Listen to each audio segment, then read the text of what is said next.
guys going out and getting their clothes made is so new, or even getting their items tailored. Like, we've evolved so fast. It's been just a little bit over a decade, and there's been so much change. So at the time, what we wanted to do was just be a complementary brand. So, okay, guys have a nice black suit or a slim fit. Slim fit was like, oh man, slim fit suit, you know.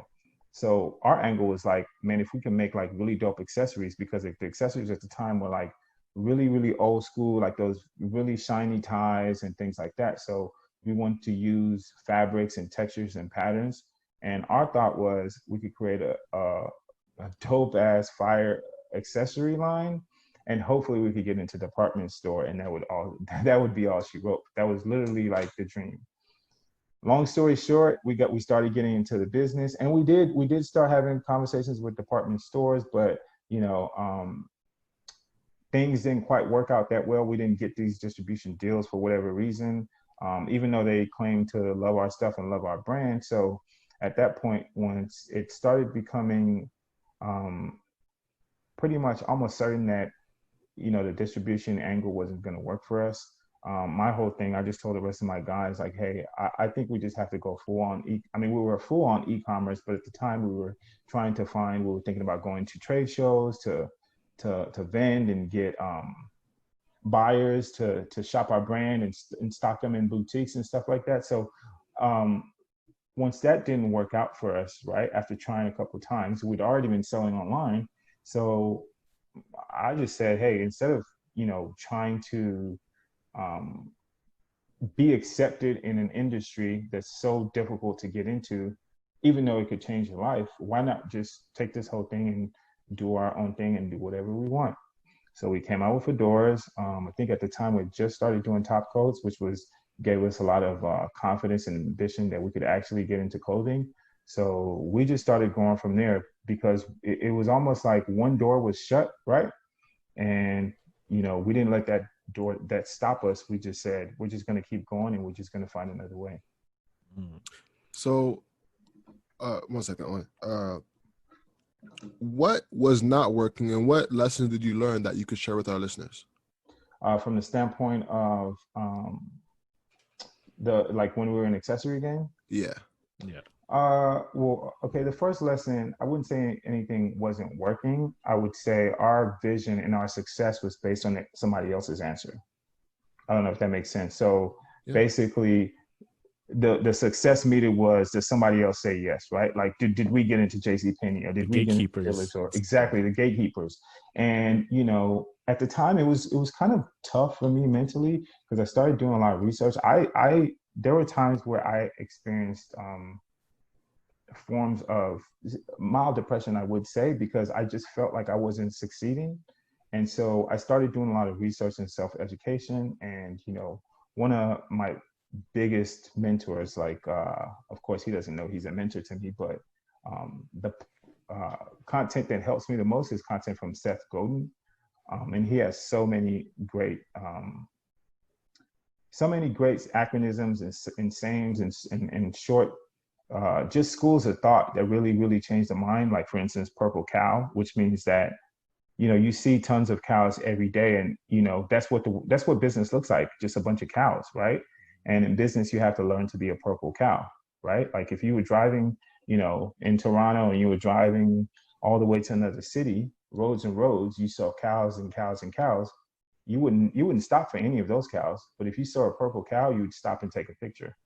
And also, he also talks a lot about gatekeepers, and how with the internet today, he's an internet marketer and a best-selling author. So he talks about how there's lack of great gatekeepers with the internet, and we could literally do whatever we want, and people settle for watching cat videos, you know? So just little things like that, to where we really have the power today. So after digesting a lot of that content, you know, that was able to get me re-energized and get back on the road and figure stuff out. But the first thing I would say is that, you know, you determine your own vision, and to not let what someone else's view or someone else's school of thought, whether it be race or whatever, you do you, right? You determine what your own vision, what your own happiness means to you.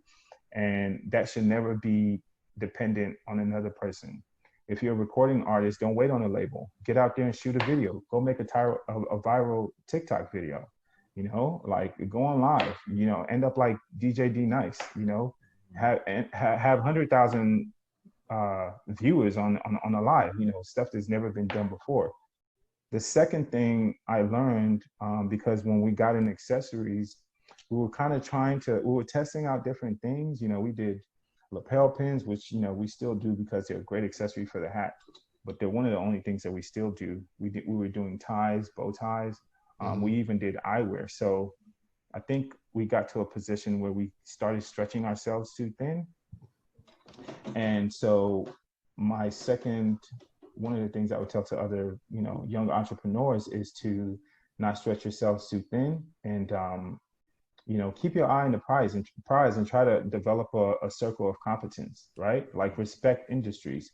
And I think not intentionally, but unintentionally, we were trying to get into industries where we didn't maybe have the necessary education, or we weren't educated about enough to succeed, because eyewear is a completely different game. You know, it's so technical.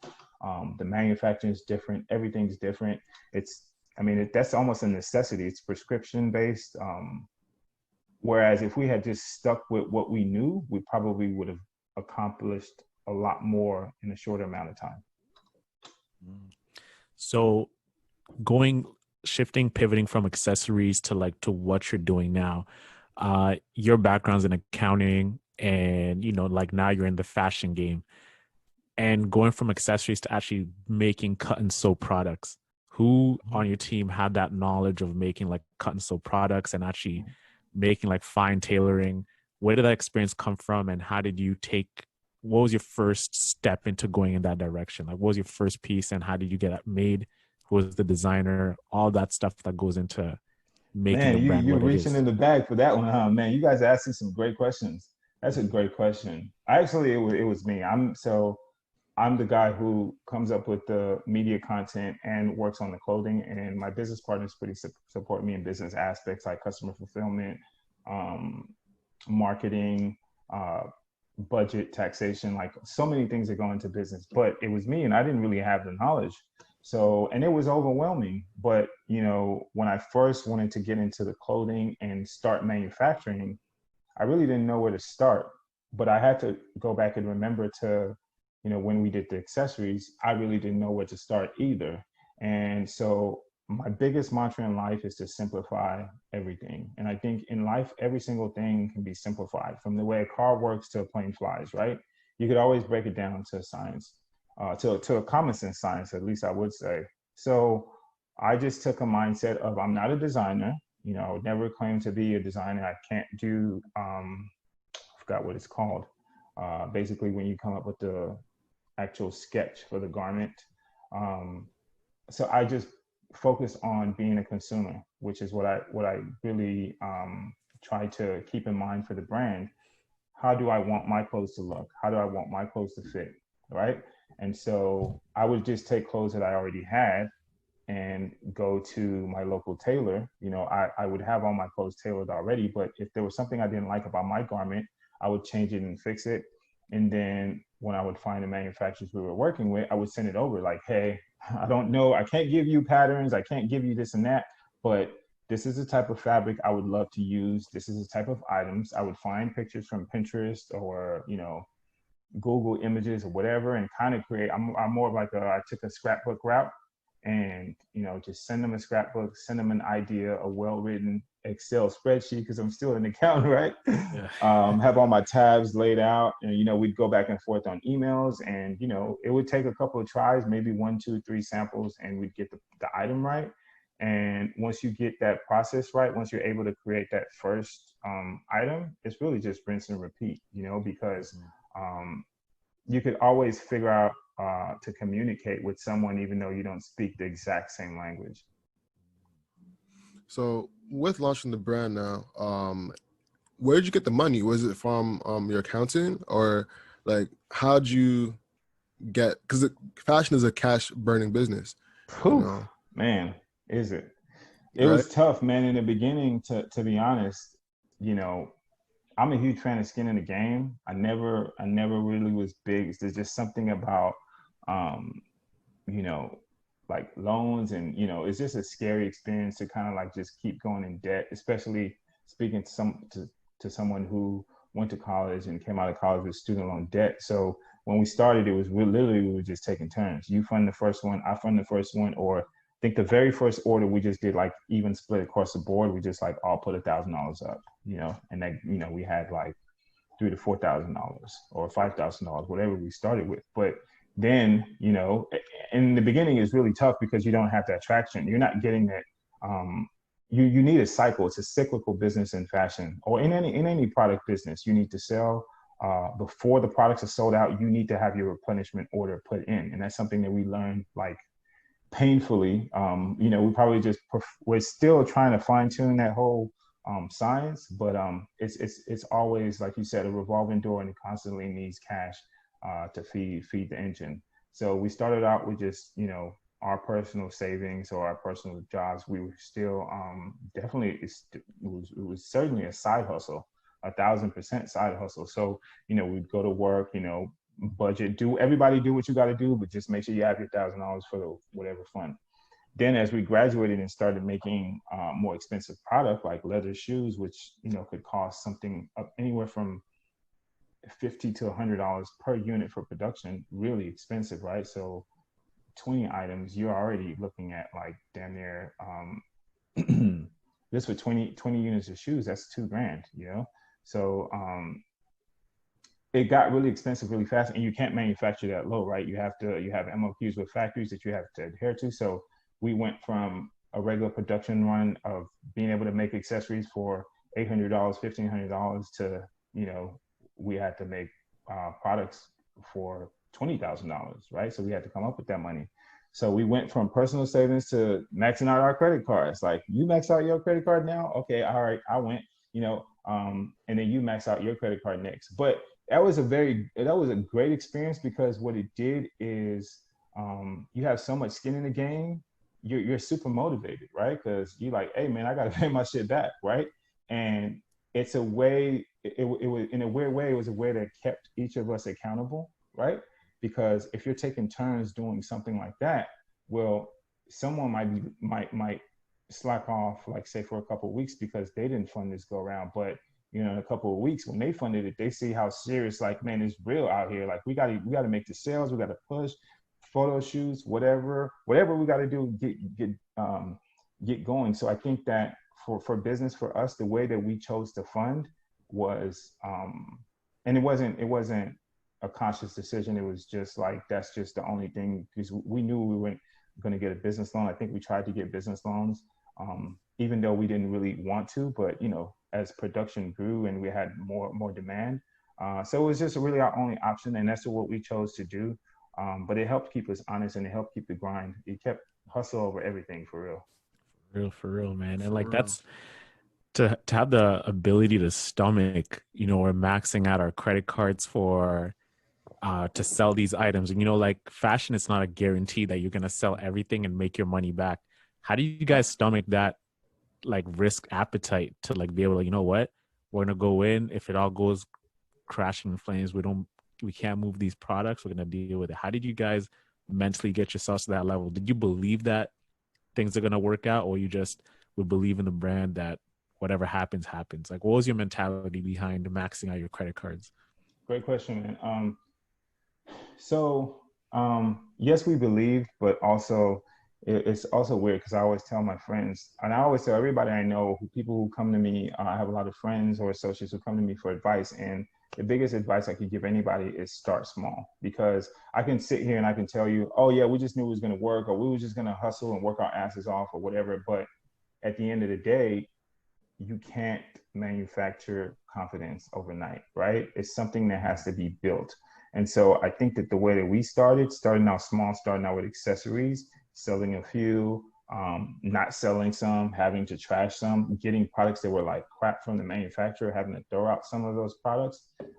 We were able to fail and learn on a very, very small, manageable basis, right? Like, most people can afford to blow through and lose $1,000. Like, hey, you go on a vacation, or you do something real nice or whatever, $1,000, you blow through $1,000 fairly easily, right? So it's like, that's not something that's going to destroy you, right? But you go and make the same decision for 10, 15, 20, 30, $50,000. It's a completely different conversation. So because we kind of inched our way to, we didn't start out making leather shoes or coats or whatever else we make now.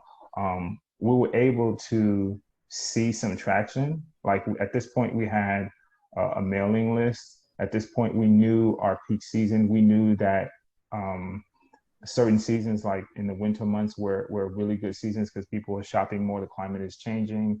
It's colder. People wear more clothes. So these little things were able to give us that confidence to where it was time. And also, we knew that as hard as we were working, what we were getting at the time, like, we couldn't settle for that, right? Like, even if we were having like great sales period, like, just selling lapel pins wasn't going to get us to the point where we could, like, transition from our jobs or corporate America or whatever, and be able to, do the brand full time, which, essentially was everybody's dream. So we knew that there has to be a next level, right? So it's kind of like, on one hand, you're a dreamer. On the other side, you're building up confidence, and you're doing things that basically help you mitigate those fears, and then you just bridge the gap. Oh, Big jam. Big jam. How long did it take you before you could quit your job? I actually just quit my job, man. I've been wanting to make an Instagram post to basically talk about the journey, but like, it's a long story, but it's been a work in progress. And I knew that when I was going to leave my career, which is a great paying career, one, I know that I could always go back because I have the credentials, and I have the experience to do so. But I made a promise myself that when I was leaving, I wasn't going to be one of those people who, like, oh, tried it and came back. Like, I'm not coming back, bro. Like, this is it for me. Like, I put in my time. This is what I want to do. And I also felt like I'd climaxed from, what I can gain personally from my corporate experience. So 2 years ago, I had made the decision that I was going to leave corporate America and try to run the brand full time. As an independent brand, as a brand that's not carried in any retail stores, doesn't have any distribution. So I had to basically accomplish some things, or reach some milestones in my personal life to allow me to do so. So what year is it? 2018, 19, 18. So I guess, somewhere summer of 2018, I put in this, like, financial plans, things that I had to do that would allow me to walk away, because I also knew, and that date was set to be, it really was going to be end of 2019. But because of the nature of my job, it's a really busy season in the first quarter, because that's when all the companies, you guys know the whole Tax financial season. game, like, tax, reporting of earnings, 10Ks, or year-end audits and things of that nature. So I knew that I didn't want to leave and burn bridges also with my current employer based on, my role. So I was going to stay on until the end of Q1 2020. That was my goal. That was like a dream, right? So now I had to do things in my everyday life that would make this dream a reality, because I knew that me going full time with the brand would mean less money. Like, I wasn't going to be able to pay myself and have the same benefits that I was getting in corporate America, being my own boss. And that was fine, because to me, it's really not about the money. And I really believe that if you do anything with all your heart and might, the money will come.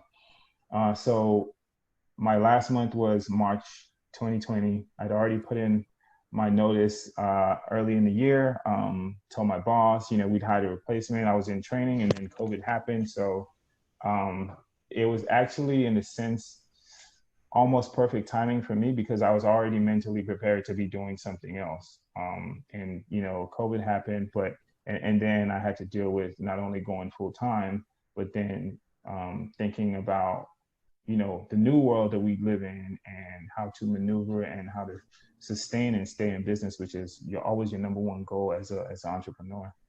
And so now we're here. Now I'm chatting with you guys. Now you're on podcast, bro. That's when you know, like, you're on the come up when people hunt you down to a podcast. I appreciate it, man. I've been looking forward to this. Yeah, man. Congrats, man. Congrats bro, on that. That's big, bro.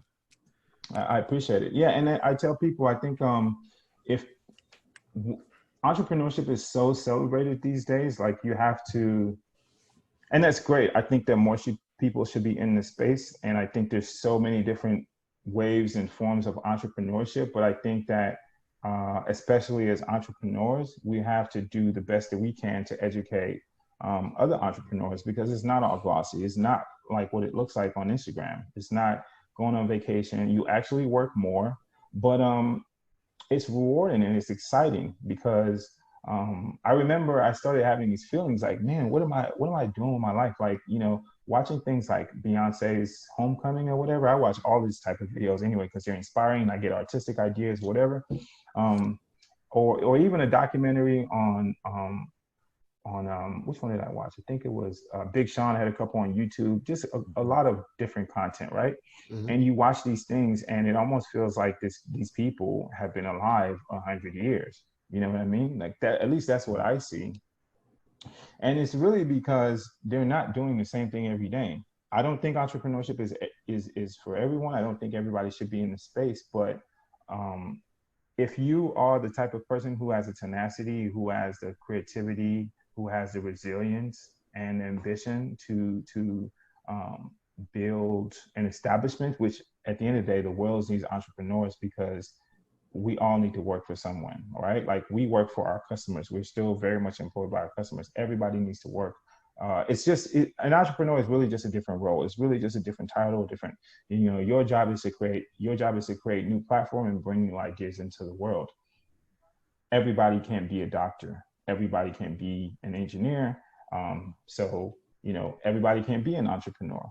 But at the end of the day, I think that it's something to where you're able to bring things so much needed to the world. Like we've talked about the Black ecospace, the Black community. It's just been an exciting journey. And my role right now is just, to share and provide as much of my experience and things that have worked out for me. So you guys are free to ask whatever questions you have. Yeah, man. One thing that we noticed and that we were saying that your brand is doing a great job of is you're making high quality products for a very affordable price. Man, you guys are asking all the right questions. I'm impressed. Yeah, man, we did our research, man, I see. I'm seeing the jackets, I'm seeing the boots, I'm seeing the coats, everything that you're doing is at an affordable price. And before, I never thought about going into tailored wear. I never thought I could afford it. I mean, later on I knew I'm going to afford it, but like this time in my life, I never thought I could look that fly, because I knew I'd have to spend like an arm and a leg. Yeah. How did you craft your business model to be able to have like very affordable production where you can actually have a great margin and provide the product to the customer at an affordable price? Oh man, that's such an interesting question. I have to think about where to start. So I have to start with myself, because I've always been an extremely reasonable person. I'm super chill. I'm super, I don't believe that, whether it's a house, a car, you can have a studio bedroom apartment. It could be the flyest spot, out of anything you've ever seen, right? So it's not about quantity, it's about quality. And going back to what we talked about earlier with the GQ magazines and stuff, that was part of the problem, or not just GQ, any magazine, is that not only were you not seeing a reflection of yourself in these magazines, but you just couldn't afford it. Like, I have tons of GQ magazines that are pretty much like my Bible. I have a shelf at home where I have probably up to 300 GQ magazines, and every dope outfit would be like $1,500, right? Yeah. $700 for like a blazer, not even a blazer. What am I saying? $700 for like a dress shirt. It could be like $3,500 for some, leather monk straps, a $2,000 briefcase. And I always used to ask myself, like, who the fuck is wearing this shit? Like, I don't know anybody who would spend like that, right? But we all want to look like that. It's ridiculous. So my whole thing is it comes back to being the consumer. Back to the advice I give, everyone in my circle and everyone I know, you are your first customer. And if you're in business, which is another thing that I think and I hope we can somehow grow to change and educate ourselves in the Black community, is that it's not really about support. Support is part of it, and we want to support each other as a community, but as a business, you're not entitled to anything, right? It's your job to solve a problem. It's your job to build a solution. So the brand has always been, we're just now being able to tell our brand stories and curate little stories and literally give people a full circle of what it really means, what the Southern Gents lifestyle embodies. And, for me, life is expensive, right? And it's like a pie chart, right? You have to spend a certain amount of your income on housing. You have to spend a certain amount of your income on food, transportation, and then obviously your appearance. And your appearance is important. It's an investment. And while we don't sell dirt cheap clothing, we focus on selling classic, timeless clothing that's also within the reach of a consumer, because I'm not really a high fashion guy, because, I don't have anything against high fashion, but it's just not my thing. I want to spend money on a product, and I don't want to feel any sense of regret. Like, I want to love that product. If I buy a pair of shoes, I want to know that those pair of shoes or boots can last me for 2 to 5 years, if not forever. So, the question is, how much is that worth to you? And worth also has to do with a sense of affordability, because I may love these boots. I might feel like I'll wear these boots for the rest of my life, but I damn sure can't spend $10,000 on them. You know what I mean? So it's just coming back to being realistic and the concept of minimalism, not just in personal lifestyle, but in business as well. So we will never put any piece of clothing or hat or anything on our shelves that we wouldn't wear or we wouldn't buy. So everything that we produce comes from our perspective and our appetite.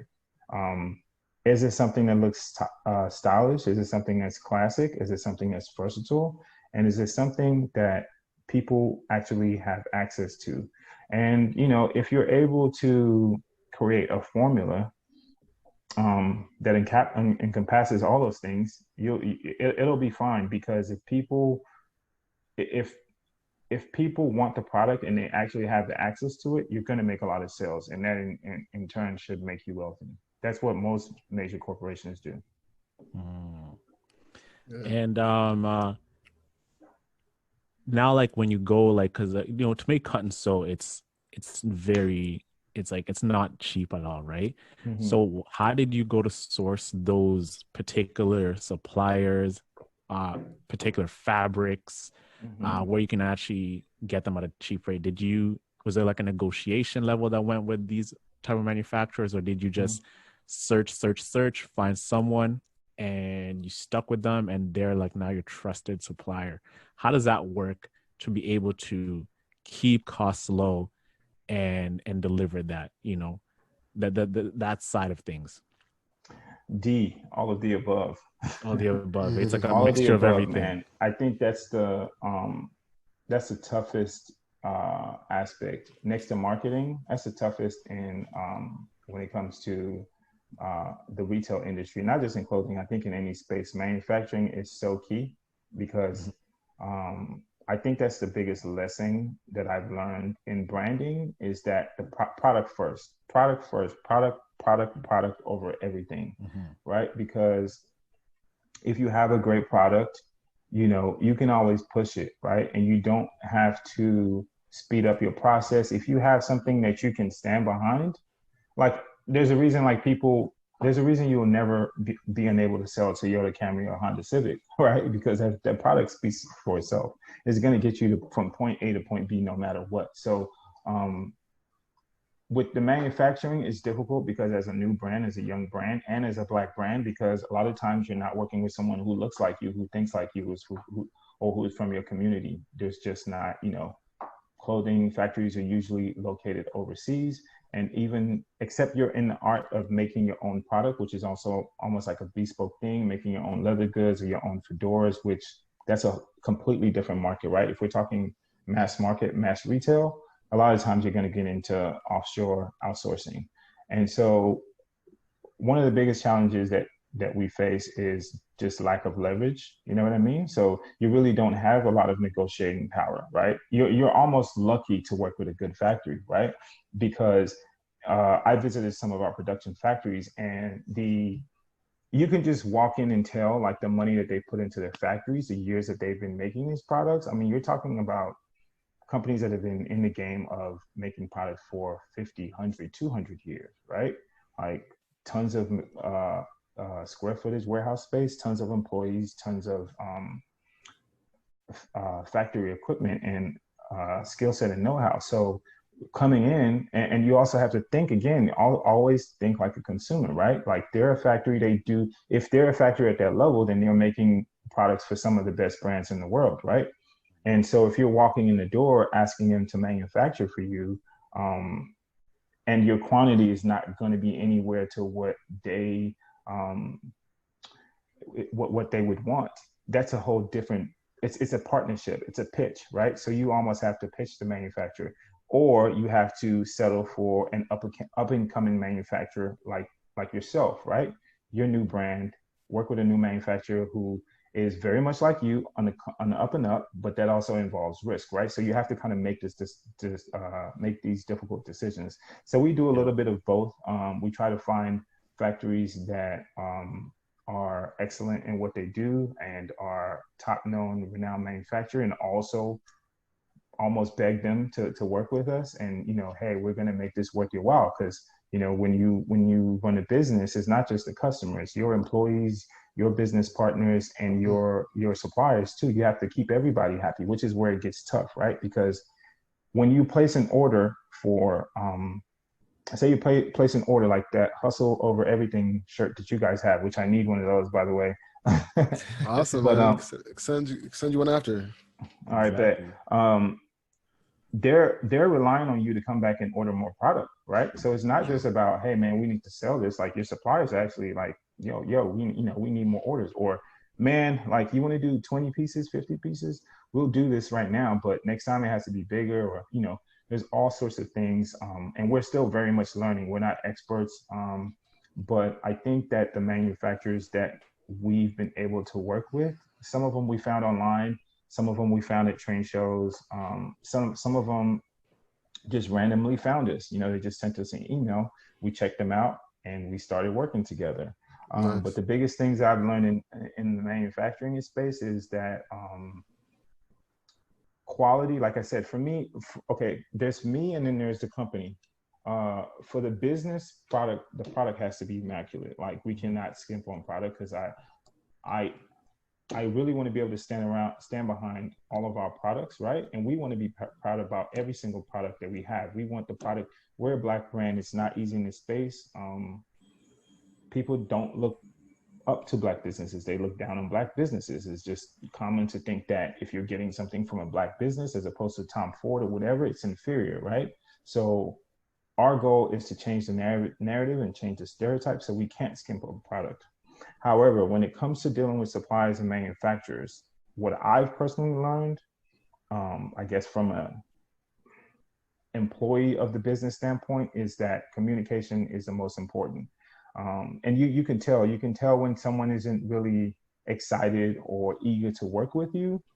Response times, the way the messages are crafted, and whenever you have instances to where you feel like you're not respected or your business and your brand isn't taken seriously, it's almost never going to work out well, because that person just doesn't, your orders are probably going to be late. There's not going to be a lot of quality control placed on your production. So you're just going to have issues. So one thing I look for whenever I'm, working in a manufacturing space or in production stages is, especially with the new manufacturer, is it's a relationship. It's almost like a marriage. Like, are we synchronized on the same wavelength? Yeah. You know what I mean? Yeah, for sure.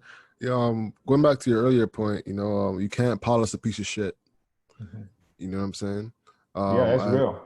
Mm-hmm. You And really we've can't. definitely got some piece of shits on our shelves. We've had to trash a lot of stuff because we had to make a decision like, are we just going to put this on the shelf and hope that like the customer doesn't notice, or or maybe mark it down or whatever. But at Yeah. the end of the day, yeah, we can make a couple of dollars, but when your reputation is damaged, you could never recover from that. Yeah, I hear that. For our listeners, for the hustlers, right, that are looking to get into the fashion game, we had Spencer Baldu on. Are you familiar with Spencer Baldu, by the way? But I checked out the podcast and I loved it. He had a lot of great things to say. And I love what he's doing. I always love to see when brothers are killing it. For sure. Shout out Spencer. Spencer, bro. Word. Just to give more value around the hustler that's looking to get those actionable steps to attack the game, right? When they're looking to approach a manufacturer, right? Mm-hmm. What are some of the things that they can negotiate on to get that deal and to close? Is it the time frame of payment? Mm-hmm. What are like some of the things you've done to really put yourself in a good financial position? Okay, so my angle and my advice on that would be a little bit different. It would be a little bit different from a different angle. I would actually argue that in the beginning, when you're starting out, especially if you really believe in what you're doing, and it's just not going to be a fly-by-night product or a fly-by-night brand, is that you shouldn't focus on negotiations. Because remember, you really have no leverage. You're asking someone it would almost be like a newcomer asking Drake to get on a song with him. You see what I mean? And then asking for like a deal. Please, like, you know what I mean? You're not going to get a deal. You're lucky if he does the work, right? So if you want quality manufacturing, I think you should have a cost ceiling. You definitely, and I think that this is something that maybe there's not a lot of conversation on. And it's just not fashion. It's any product. You definitely want to start with the budget of knowing how you're going to make money, what's going to be your selling price. And then, because what people don't know is even though you get the product from the manufacturer, if they sell you, let's say they sell your t-shirt for $10, and your bulk manufacturing, there's going to be other costs. There's going to be packaging and tags. There's going to be shipping, bulk shipping cost. There's going to be custom and duties if you're not doing the production locally in the States. You're going to have some broker fees when you get the items. You're going to have marketing costs. You're going to have all these markups to where you think you're getting a product for $10, but you find out that it really costs you $35, right? So knowing your price ceiling, and your cost, the floor, and finding the middle range. So if you have a floor, your goal is really not to make money in the beginning. Your goal is to make a product that you can stand behind. You see where I'm going with that? And so making a product that you can stand behind and not having any customer base doesn't usually go hand in hand, because what you really want to do is prove yourself to yourself. And so you have to make a decision if negotiation, getting something at a deal is most important, or if you want absolutely immaculate product that you can stand behind. Because if you're able to get this product out in the consumer space and it does well, it should do well if you've taken your time and selected your manufacturers properly. You're not going to make money, or you make a little bit of money up front. But again, the goal is not to make money in the first couple of stages. The goal is to develop and grow an audience, right? Develop an appetite for your business and your products. And once you do that, you'll get leverage, and you'll get the negotiation tactics will come later, right? Like, I begged you to create 50 units for me. Now I need 2,000. Like, look, anybody will produce 2,000. So here's the price I need. And now negotiation comes into play, because you do have some leverage and some skin in the game. Interesting. Kind of like a loss leader type of mindset. Yeah, and maybe not lost it, which is why I said you have to start with that budget because you have to know like the price that you were hoping to receive, and you're just able to guesstimate like this is going to cost a little bit more than I anticipated and I expected, but it's not going to kill me, right? You really have to know because you're accepting a loss leader would just be whatever it costs to produce. I'm just going to sell it as cheap as possible just to get a lot of units. That's really not what I was Gotcha. getting at. I'm Okay. just getting at saying know what your budget costs for you to break even or make money, because breaking even is fine, because if you break even, at least you have enough money to keep the engine going. Because what people don't realize, especially if you're going to be getting into um, e-commerce, is that you got to get those units out. If you get those units out, now you have people wearing your product, and those essentially are walking billboards for you, right? So your number one goal is to grow an audience and get the products ordered, right? And it might cost you a little bit of money in cost of goods sold, but hey, if it's a product that you can stand behind, that's fine. Because again, if it's a quality manufacturer, they're not going to be jumping up and down to do business with you. Except, of course, if you have a rich uncle and you're able to, meet the high MOQs that they may have, which I wouldn't even advise, because if you don't have an audience, it's going to be almost impossible to push those units. Gotcha. It's a very interesting take on that. Huh. So one thing That's that what I'm here for, man. Drop some gems, add some value to you Give guys' some game, podcast, man. however I can. word, give some big gems. Do you have a question on it? Yeah, I want to just ask. So you're at this stage. You've got your products. Now it's like getting the word out to your customers, right? Attracting those customers and getting them to be a part of your brand, understand it, consume it, and live the life of like the Southern gent. How did you go on about marketing your business and pushing product out through the e-commerce route? Man, I think initially it was a struggle because, like I said, we were very much, I forgot what the word is, just guerrilla marketing and in the trenches, like basically bootstrapping our brand. Yeah, that's the term I was looking for, bootstrapping, which is meaning we were taking everything that we had and putting it into the brand. And, everybody was working 2, 3, or 4 jobs, just to be able to fund the business and grow to the stage that we're at now. But now it's grown to a level to where we haven't just enough traction that we know that even if we didn't produce or do any marketing, we're going to get a certain number of sales, right, every month, just because of the amount of traffic that we have coming to our website every month. So now I'm excited because we really get to focus on marketing. We're not basically in the hustle and bustle period of trying to develop and grow the brand. We have tons of staple products, right? We have products that we know people just want, period, and we're struggling to keep up with the demand.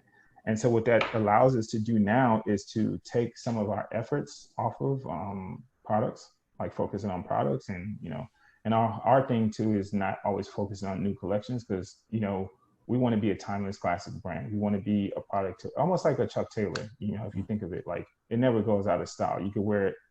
This hat, I pretty much just put a bandana over it, but I can take it off and wear it with a suit or a vest or whatever, a button down. So now with marketing, we're able to really do what we've been wanting to do for the past 5, 6, 7 years, which is live in the brand. Think like a consumer, which we are. Talk about lifestyle, educate people, do more product videos. So a combination of informational, educational content, and a combination of things that like actual lifestyle, like how do people live, right? And show people, how they can live better with basically the products that we've curated and created for them. And so, and that's what happens when we watch some of the best shows. When you watch things like Power, or things like what's the other one with Issa Rae? What's the Insecure. Insecure, right? Like when we watch these shows, we see ourselves in these shows, right? So it's almost not marketing, it's just telling your brand story. And so if you circle back to what I said earlier, which is if you're a business, your goal is not for people to support you and for you to bug your friends and families, hey, buy from me, buy from me. Your goal is to solve a problem, right? Like there should have been, oh, like acne or, hair loss, or like with bevel, like you brought up earlier, Alex, just more resilient clippers that you can take anywhere, cordless, super light, whatever, great marketing, if you're solving a problem and you believe in your product, really, it's really not marketing anymore. It's really just storytelling, because what you should be doing is telling people how your product solves their problem. And I guess if you put the two and two together, that's what people call marketing. Got you. One thing that I found interesting is that you actually are marketing on Instagram as well. Not Instagram, but like paid platforms like Facebook and Instagram. How has that gone for you?